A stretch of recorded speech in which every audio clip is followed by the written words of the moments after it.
Selamat pagi semuanya.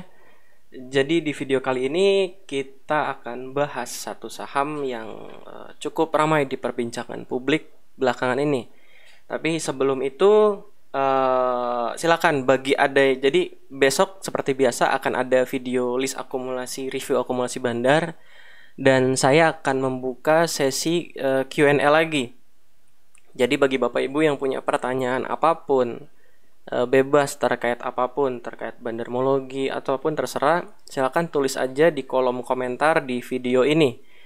Jadi ditulis aja, nanti besok akan saya jawab. Untuk besok akan saya jawab di video besok pertanyaan-pertanyaannya. Nah, jadi silakan aja, oke? Nah, langsung aja. Jadi hari ini kita akan bahas mengenai saham LUK. Saham LUK, jadi judulnya saya kasih judul telisik asik saham LUK. Saham LUK ini seperti saya di awal bilang sedang ramai diperbincangkan oleh publik, terutama di Twitter. Udah dari beberapa hari yang lalu, cuma saya sendiri memang menahan komentar, nggak mau memperkeruh suasana lah ibaratnya. Nggak mau memperkeruh suasana. Jadi di video kali ini pun yang saya bahas, saya nggak akan bahas dari segi tugas seorang financial planner atau apapun, atau salahnya di mana, atau dia kenapa, enggak.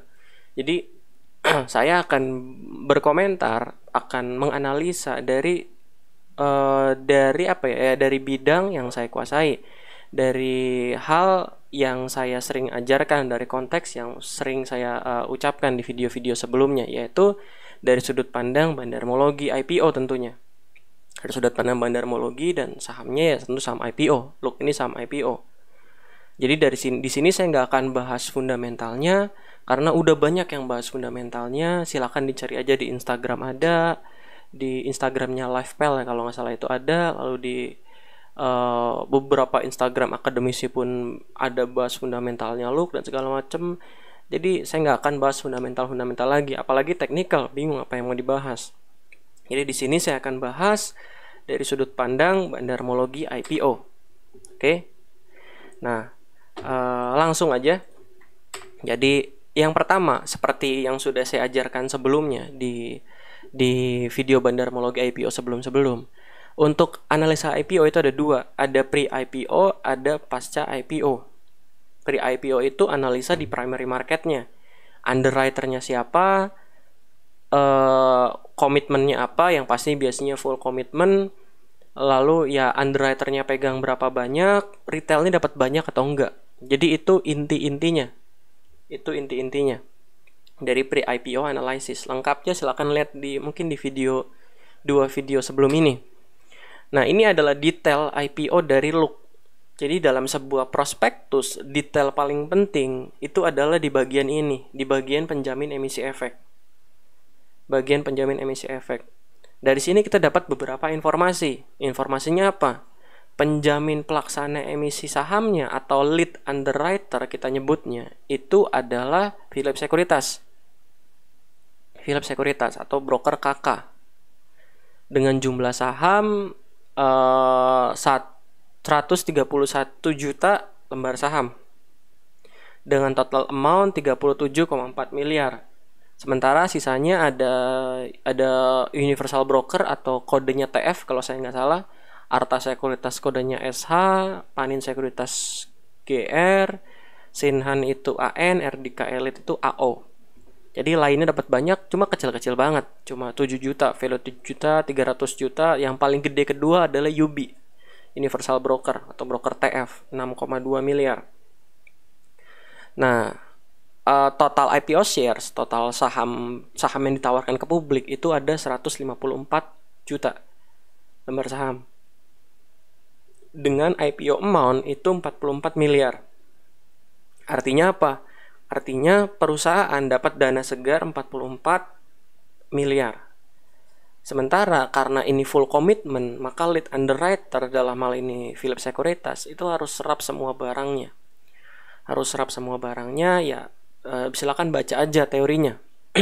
Jadi ada full commitment, ada best effort, sama satu lagi saya lupa satu lagi apa. Kalau nggak salah ada 3 deh.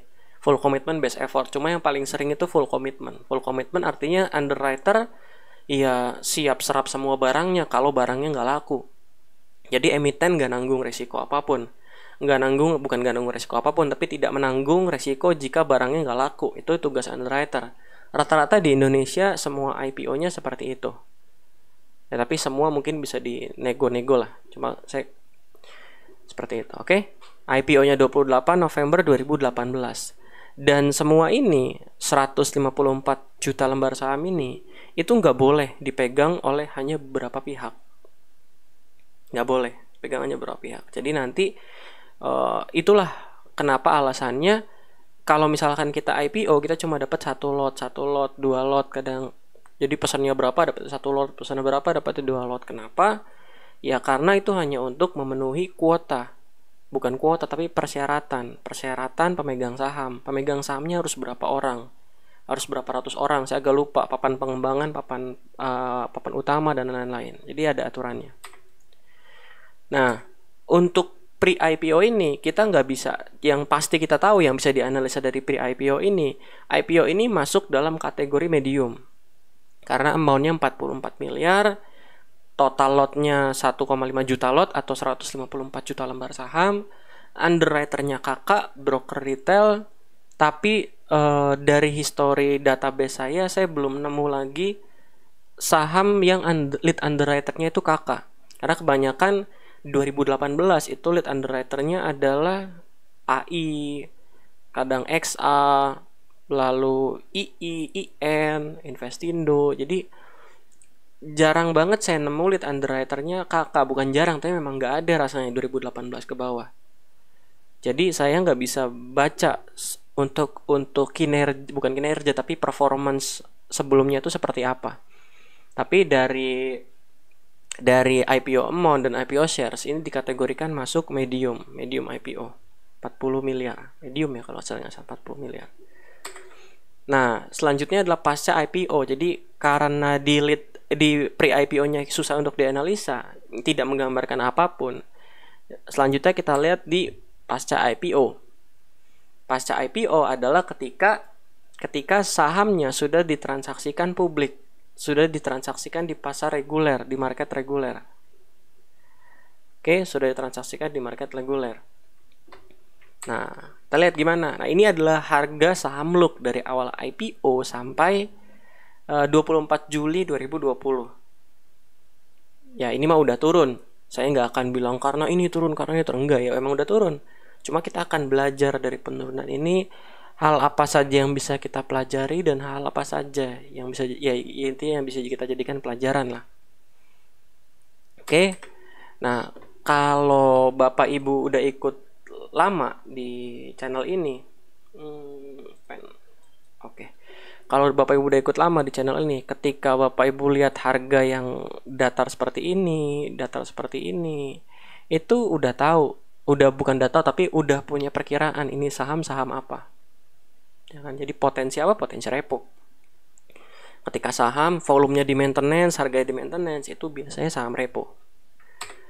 Nah, sekarang kita bahas. Jadi ini saya pecah-pecah dalam beberapa periode. Saya lupa berapa periode, nanti kita lihat aja di belakang. Nah, yang pertama itu adalah dari awal IPO sampai volumenya sudah stabil, sampai harganya udah stabil. Yaitu dari IPO sampai 21 Desember 2020. 21 Desember 2019 ini harusnya. Ini harusnya 2019, sorry, salah. 19. Oke. 18. Sampai 18, sorry, 18. Jadi 18. Oke. Nah, di sini sama seperti saham-saham IPO lainnya, yaitu saham-saham yang baru IPO, baru 1 hari, 2 hari, 3 hari perdagangan, dan seterusnya lanjut sampai 1 minggu, 2 minggu, pasti investor retailnya beli. Itu bukan hal yang baru, itu hal yang udah sering terjadi dan ya hal yang lumrah lah di pergerakan saham IPO. Jadi nggak heran kalau kita lihat di sini CC, YP, PD, ada NI di bawah, itu jadi top buyer semua, jadi net buyer semua. Kenapa? Ya umumnya tadi orang lihat saham IPO naik puluhan persen, di 2 hari 3 hari perdagangan lalu mereka mau ikut masuk. Mereka mau ikut trading. Itu hal yang wajar lah. Cuma yang unik di sini adalah broker kakak.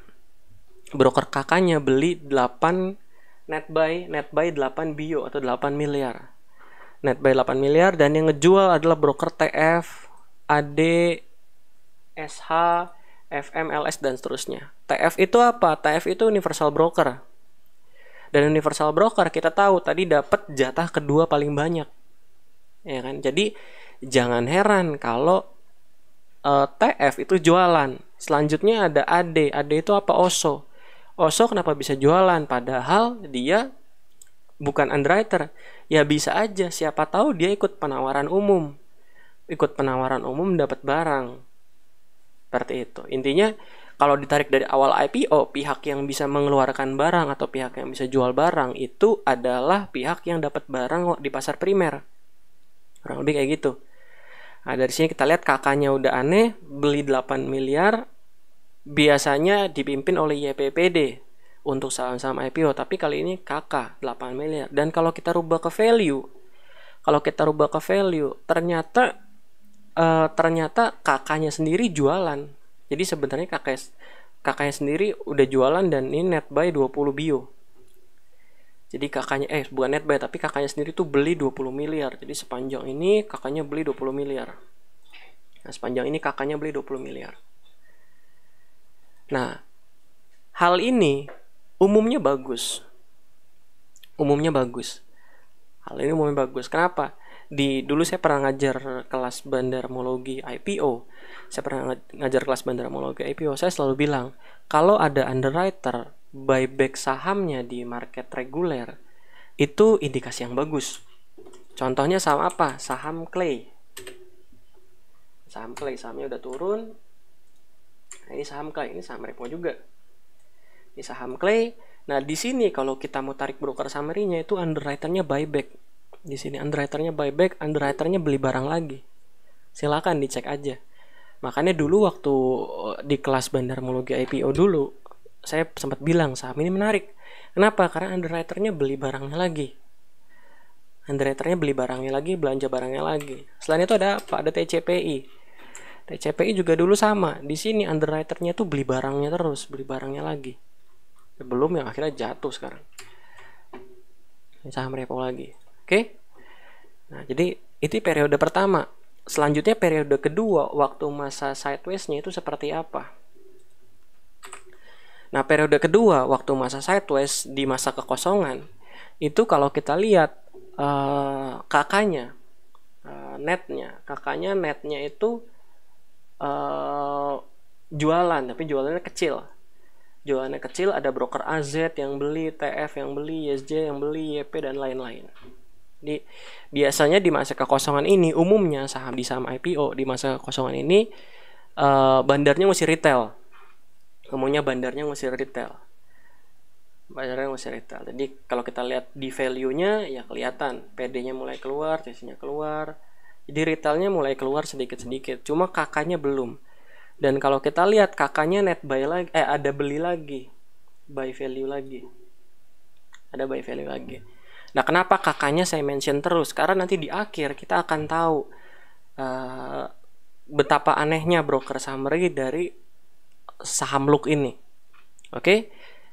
Ini terus ini masa kenaikan, kakaknya masih jualan, tapi di samping kakak yang jualan tetap ada kakak yang beli 1,2 miliar. 1,2 juta lot. 142 miliar. Broker yang beli pun bukan broker retail. Rata-rata EP, AZ, TF, DX, ya ada broker retail, NI, PD, CC. Cuma sisanya bukan broker retail. Jadi naiknya distribusi. Nah, selanjutnya ada ini. Nah, kalau udah lihat seperti ini, ini pasti kita akan bagi yang belajar ilmu bandarmologi ya, terutama bandarmologi yang udah lama, pasti akan mengira kalau ini saham repo. Tentu saya pun dulu sempat bilang ini saham repo. Sahamnya potensi repo. Jadi tentu pada akan bilang sahamnya potensi repo nih. Kenapa? karena harganya di maintenance pergerakannya dan volumenya tinggi-tinggi. Volumenya tinggi-tinggi dan mulai di maintenance beraturan di sini. Jadi ada kemungkinan sahamnya di repo, potensinya di repo. Potensinya di repo. Oke, sampai sini. Ini baru kemungkinan. Nah, dan kalau kita lihat di masa ini broker kakaknya beli lagi 64 miliar. Net buy malah, net buy 64 miliar. Net buy 64 miliar. Net buy 64 miliar. Nah, kalau lihat seperti ini, pasti orang yang belajar bandarmologi yang belajar bandarmologi IPO pasti akan bilang saham ini menarik. Dan kalau lihat sekilas memang menarik secara broker summary, tapi ketika ditelisik lebih lanjut ternyata memang ada kakak yang nahan lagi, yang beli lagi. Siapapun itu. Jadi di samping ada kakak yang jual, ada kakak yang jadi buyer. Nah, nanti kita bahas di belakang apa yang menjadi aneh dari fenomena ini. Selanjutnya saham bulan Agustus turun, 8 sampai 19 Agustus turun. Ini broker summary-nya enggak terlalu signifikan. Yang pasti kalau turun gini biasanya retail pada cabut. Retail cabut, CCNI retail pada cabut. Nah, ini ada masa kekosongan lagi sebelum kejatuhan. Di masa kekosongan ini lagi Philipnya beli lagi, kakak beli lagi, ada CC, YPOD, retailnya mulai bosen, mulai jenuh. Nah, ini adalah pergerakan saham Look dari awal IPO sampai 29 Oktober 2019 atau sebelum masa kejatuhan. Kalau kita lihat di sini, netnya itu TF itu jualan berapa nih? 101 ribu lot. 101 ribu lot, atau kalau di jumlah mungkin sekitar 150 ribu sampai 160 ribu lot. Artinya dari tadi total barangnya, total IPO shares-nya 1,5 juta lot tadi ya, 1,5 juta lot. Yang baru keluar benar-benar di net itu cuma 150 ribu kurang lebih. Sementara sisanya kemana? Nah, ini keanehannya. Sisanya kita lihat, ini broker Philip, kakak yang adalah underwriter-nya, ini minus. Net lot-nya minus, net buy value-nya positif. Nah, ini kenapa? Ini sering banyak orang tanya, kenapa di net buyer bisa minus? Nah, solusinya untuk cara lihat kenapanya, Bapak Ibu bisa rubah dari net, rubah ke value. Nah, dari value kita bisa kelihatan kenapa bisa minus. Bisa minus karena si kakak itu beli saham Look di harga mahal, di harga tinggi. Sehingga value-nya, secara value dia net buy, lihat ini 976 banding 935, tapi secara lot dia net sell 6,1, jual tapi belinya 6. Nah, sementara sistem IPOT itu dia ngurutin atau sortingnya berdasarkan net value. Jadi makanya di sini net value-nya besar, dia paling atas, tapi net buy-nya minus, negatif, net buy lot-nya. Nah, ini artinya apa? Ya artinya ada kakak yang beli, di samping ada kakak yang jual. Dan biasanya kita kan identifikasinya ini adalah saham repo kan, dari sini. Ini udah kemungkinan besar saham repo. Dari sini volumenya hilang, volumenya stabil. Nah, kita udah identifikasi kemungkinan ini saham repo. Dari volumenya ya, kemungkinan saham repo. Tapi dari pattern broker summary-nya itu tidak menunjukkan seperti saham repo. Kenapa? Karena saham repo umumnya nggak pakai cuma satu broker. Kalau di kasus ini kita lihat saham broker yang aktif itu cuma kakak. Yang aktif lempar kanan, lempar kiri sama TF2. Lempar kanan, lempar kiri, beli kanan, beli kiri, jual kanan, jual kiri, cuma TF sama kakak. Sementara kalau saham-saham repo lainnya itu umumnya banyak broker yang menggerakkannya. Nah, di sini saya mau bilang dulu, brokernya bukan bandar, cuma brokernya, cuma alat, cuma sekuritas yang digunakan bandar. Ya karena bandar mau transaksi harus pakai sekuritas dong, sama kayak kita. Jadi jangan diskreditkan brokernya, jangan diskreditkan sekuritasnya. Karena siapa tahu yang di belakang CP ini kita nggak tahu siapa, ya kan? Kita nggak tahu siapa. Bukan berarti belakang CP oh pasti orang Valburi, nggak seperti itu konsepnya. Tapi bisa jadi ya siapa yang punya duit besar buka di Valburi ya jadi bandar ya bisa. Seperti itu. Nah ini kalau kita lihat repo broker summary pattern itu umumnya ya gini. Biasanya 10 broker atas mirip-mirip urutannya, lalu transaksinya mirip-mirip, berapa juta lot, berapa juta lot, berapa juta lot, berapa juta lot. Beda banget sama saham sama si Look ini. Look ini cuma pakai KK sama TF. Nah, ini di sini. Nah, cuma pakai KK sama TF. Nah, cuma pakai KK sama TF. Nah, selain itu, waktu bulan November ini adalah bad luck-nya. Nasib buruknya adalah kita tahu sendiri bulan November itu mulai tuh kasusnya Pak Beni mulai naik, mulai dari Koperasi Hansen yang gagal bayar waktu itu mulai naik, saham-saham Pak Beni mulai turun, lalu ada reksadana yang gagal serah terima saham juga 6 inisial 6 yang sampai sekarang harga saham masih turun. Jadi bulan November semua saham, hampir semua saham repo itu turun. Dicek aja. Hampir semua saham yang berpotensi repo, yang indikator reponya itu positif, itu umumnya turun semua. Ada Deal, ada Tops, ada Look, ada Army, ada Mierex, ada Rimo. Ada Rimo. Jadi ini saham-sahamnya. Saham-sahamnya turun semua. Jadi Novemberin. Nah, ini adalah broker summary-nya 30 Oktober sampai habis. Nah, saya balik dulu ke masalah repo. Tadi kan Pak Frans bilang, broker summary-nya tidak seperti broker summary saham repo. Yes, betul. Tapi kalau saya bilang, ini masuk kategori saham repo. Kenapa? Karena volumenya di maintenance, tapi volume di maintenance walaupun komposisi brokernya nggak seperti itu. Cuma reponya memang aneh aja. Ya kita nggak tahu, mungkin reponya bukan repo konsorsium besar, mungkin reponya repo konsorsium kecil, makanya mungkin broker yang terlibat pun nggak terlalu banyak, bandar yang terlibat, broker yang digunakan pun nggak terlalu banyak. Tapi ini tetap saham repo menurut saya. Ini saham Look 30 Oktober sampai habis. Sekarang nggak ada gunanya nganalisa di sini, udah nggak ada apa-apa lagi. Ya intinya di sini retailnya udah mulai beli, retail yang sesungguhnya udah mulai beli, dan broker kakaknya udah mulai jualan. Kakaknya udah mulai jualan. Kakaknya siapa? Ya nggak tahu. Kakaknya mungkin kakak yang beli di atas, udah hopeless, cut loss mungkin, atau yang simply punya barang dari IPO ternyata tidak sesuai rencana, ya udah jual aja deh di harga berapa nih? 591, habis seperti itu. Nah ini broker summary dari awal sampai akhir.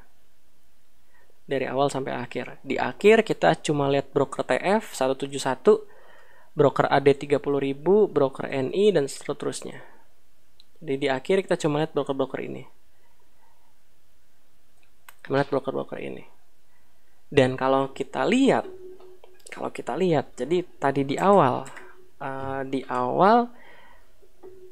nah ini kan tadi kan di awal kita tahu IPO amount-nya sekitar 40 miliar, ya kan? Sekitar 40 miliar. Dan di awal kita tahu, kita buka nih, coba prospektusnya biar lebih jelas.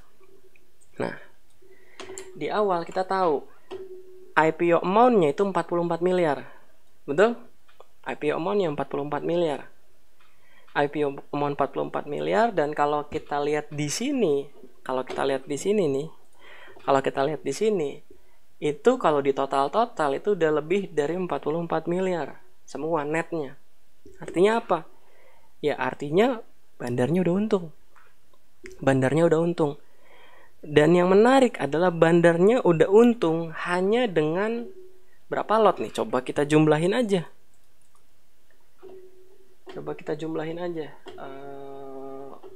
Sebentar.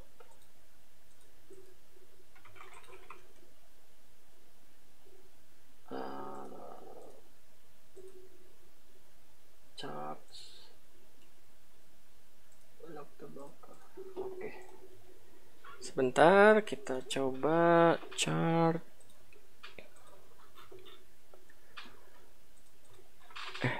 Tadi di safety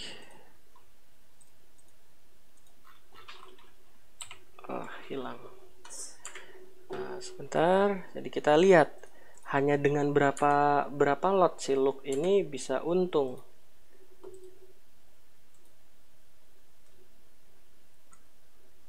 Dokumen aja deh.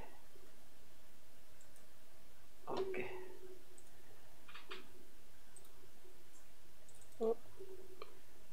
Oke, nah.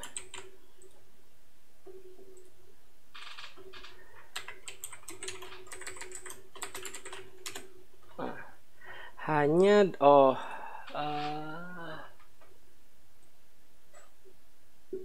oke, karena ada positif negatif. Nah, hanya dengan 174.000 lot. Jadi dari tadi kita tahu ada total 1,5 juta lot dengan udah dikereknya harga saham, dengan 174.000 lot netnya itu Bandar dapat 57 miliar. 57 miliar. Oke, dapat 57 miliar. Itu net sale-nya 57 miliar. Net sale-nya 57 miliar. Dan ya menarik, kenapa? Ya tadi dari barang yang 1,5 juta lot, ternyata buat bandarnya untung itu nggak perlu banyak, cuma perlu berapa nih, 3/4 dari barangnya TF atau 71.000 lot tadi ya. Nah, terus sisanya kemana? Nah, yang menarik saya di sini kakak minus. Tadi kita tahu kenapa bisa minus, karena dia beli di harga mahal. Dan kita tahu yang pingpong kanan kiri atas, yang pingpong harga sahamnya, yang oper sahamnya supaya harganya naik, ya bandar yang pakai broker kakak. Dan kalau kita lihat di sini, ya yang pasti kakaknya nggak untung.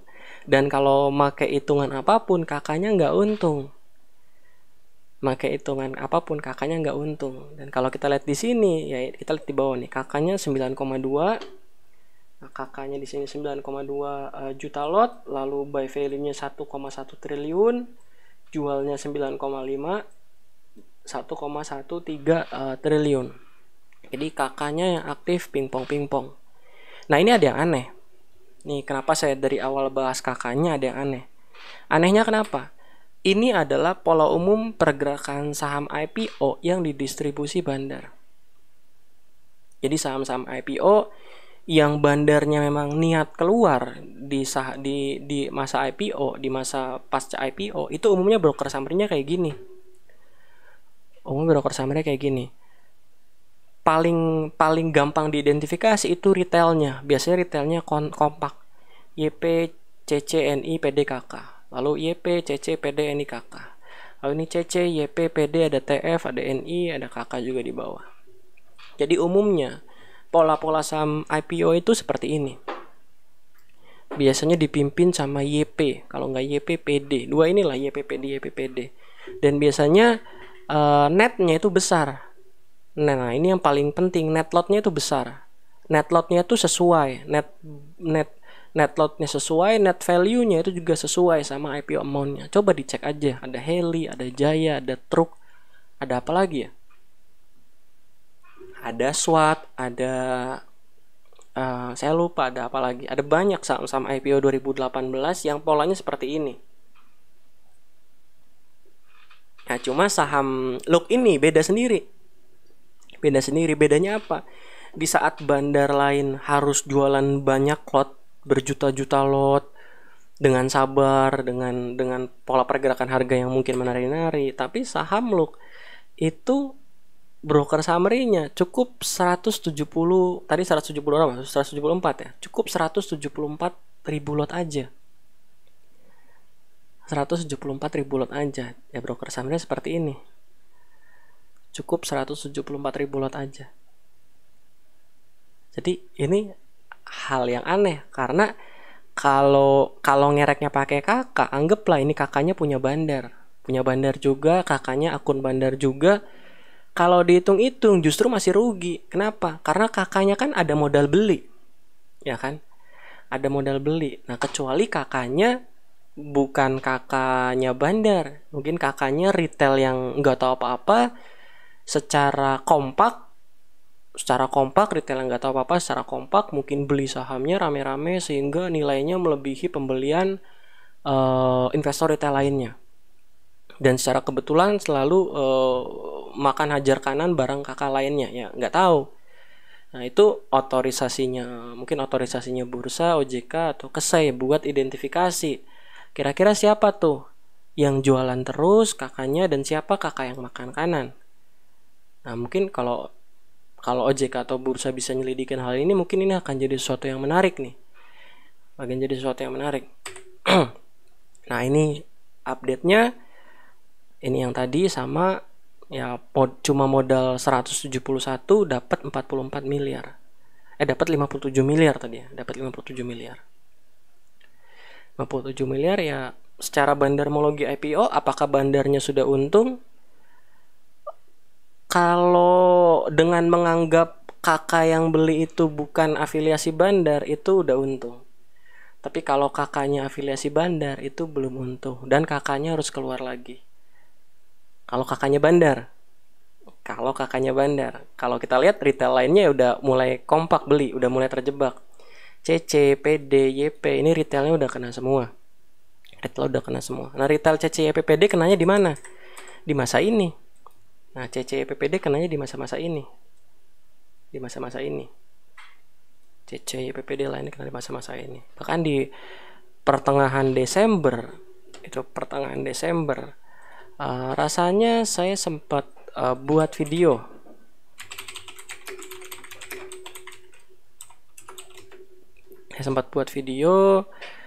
Waktu itu sempat rame saham Luk.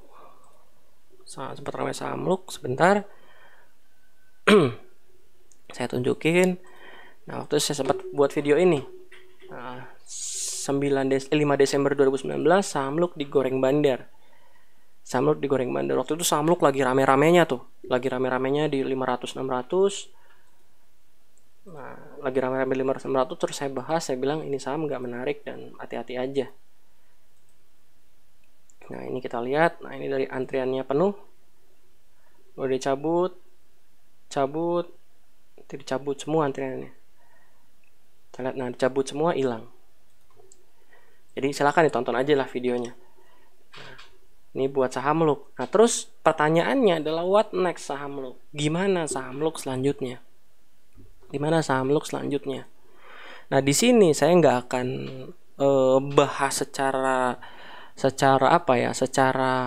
gamblang, secara terbuka, secara terang-terangan analisa saya tentang saham Luk. Kenapa? Karena ya saham Luk masih banyak kepentingannya lah. Jadi nggak etis kalau saya bahas di sini. Cuma pesan saya cuma satu buat saham Luk, yang silakan Bapak Ibu pikir sendiri, renungkan sendiri, dan interpretasikan sendiri. Dan lihat peluangnya kalau memang ada peluangnya. Dari saya, statement terakhir saya adalah di mana ada kepentingan, di situ akan ada pergerakan. Ingat, di mana ada kepentingan, di situ ada pergerakan. Silakan aja diikuti behind story di balik saham Luknya ada apa. Nanti Bapak Ibu cari opportunity-nya. Kira-kira apakah masih ada kepentingannya atau tidak. Kalau masih ada kepentingannya, seharusnya masih akan ada pergerakan. Oke? Mungkin sampai di sini aja tentang saham Luk.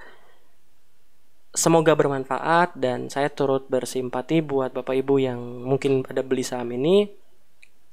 Semoga ketemu solusi yang terbaik. Dan buat Bapak Ibu yang berminat beli saham-saham gorengan, beli saham-saham repo, itu hati-hati. Kenapa? Ya saham repo ya ujungnya antara ujungnya untung besar atau ujungnya rugi besar. Jadi hati-hati aja lah beli saham-saham yang berpotensi repo. Oke? Mungkin sampai di sini. 35 menit, luar biasa. Jangan lupa bagi yang punya pertanyaan silahkan tulis di kolom komentar. Besok kita akan jawab pertanyaannya dalam video review akumulasi. Semoga bermanfaat. Sampai jumpa di video selanjutnya.